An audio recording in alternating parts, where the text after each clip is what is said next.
Well, that's it. Can I get you another drink? No, not for me, thanks. Just catch my train. Oh, you're not bringing those things round here, are you? That was quite a speech you made. Thank you. You seem such a quiet person off the platform, but up there, the sparks are really flying. Must be my Methodist training. You spoke about legislating capitalism out of existence. In this country, that's possible, yes. Within the institutional framework? Yes, because, see, we have a highly developed, civilized society based upon the rule of law where human rights and democracy are allowed to flourish. So, if a Labour government planned to introduce really full-blooded socialist policies like the nationalisation of land, factories, banks, insurance, docks, the whole lot, everything, then you really think that the ruling class is going to sit back and allow itself to be liquidated? Well, it's a very hypothetical question. No, but just supposing that it happened. Well, of course, we'd expect certain resistance from varying sections of the employing classes. The big boys, with their economic power, would try to discredit us with propaganda in the newspapers, etc. Naturally, the Tories and the Liberals would do everything in their power to block it by legislative means in Parliament.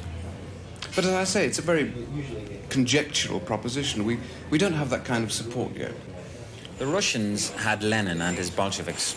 Who have you got? The Russians needed Lenin. We don't. No? Well, I see no evidence of drunken Cossack hordes armed to the teeth, despotic landowners, dark, sinister forces plotting our downfall. Oh, perhaps I could surprise you a little, Mr. Hargreaves. Really? No, I think you journalist fellas should give us a chance. I mean, we're only just now in power. You should give us the chance to get the gloves on, as it were. What for? The fight's fixed. How do you mean? Let me tell you something, Mr. Hargreaves. A certain prominent member of the Labour government has had a meeting with a leading Tory. The issue at stake was a highly secret plan to deal with any major strike which might get out of hand. What on earth do you mean? What I'm saying is that the Cossacks are all around you, waiting for the call, if and when they're needed. At least that's the way it looks.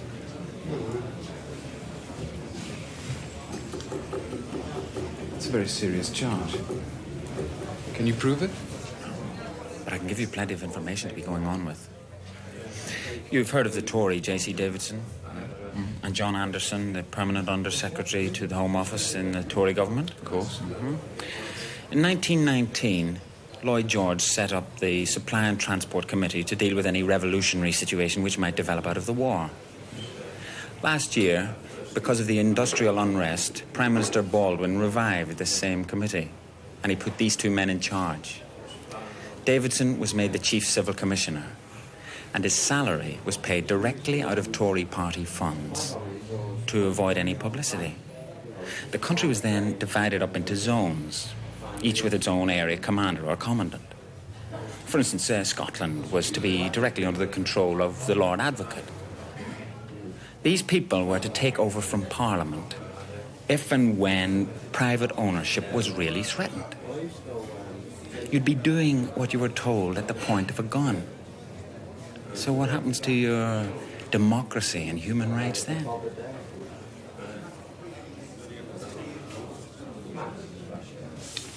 How did you get to know about this? When you organize an operation on that scale, I mean, when you organize what is literally a secret army, then sooner or later somebody's going to find out about it. How does the Labour government come into all this? Right up to its radical neck. These plans were set into operation in May of last year, and from what I can gather, everything went smoothly for a few months until Baldwin decided to call an election. That's when they discovered the fly in the ointment. What happens if the Labour Party gets in and all these plans wind up on the desk of some Labourite trade unionist? Not only would it be embarrassing, but it would also forewarn the trade unionists of what was in store for them. So, Davidson's astute. He knows a friend when he sees one. What he did was, he went to see Josiah Wedgwood, his opposite number in your government. And what he said, more or less, was, it doesn't really matter which party is in power. A general strike could lead to a Bolshevik-inspired revolution. Neither of us wants that, do we? So don't shelve these plans. They might come in useful. And Wedgwood agreed. Or so I'm told.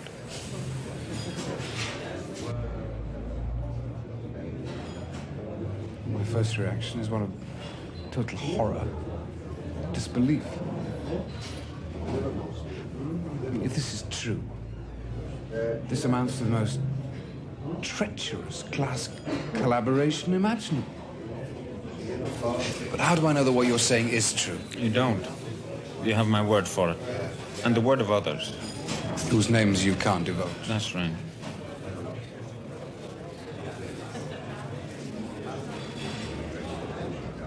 But what do you expect me to do about it? I don't know. That's up to you. Can I get you a drink? No, really must go. Where's my train? Contact me in London, will you? Goodbye for now.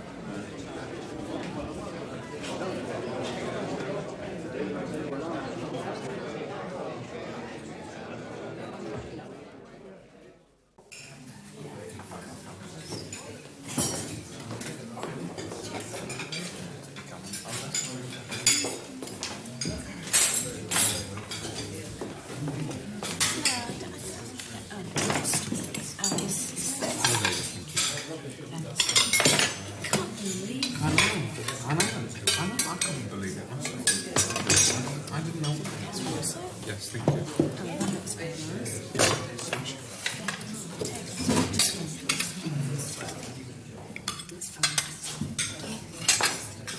It's just a couple. What paper did you say you worked for? Nothing. Implying views.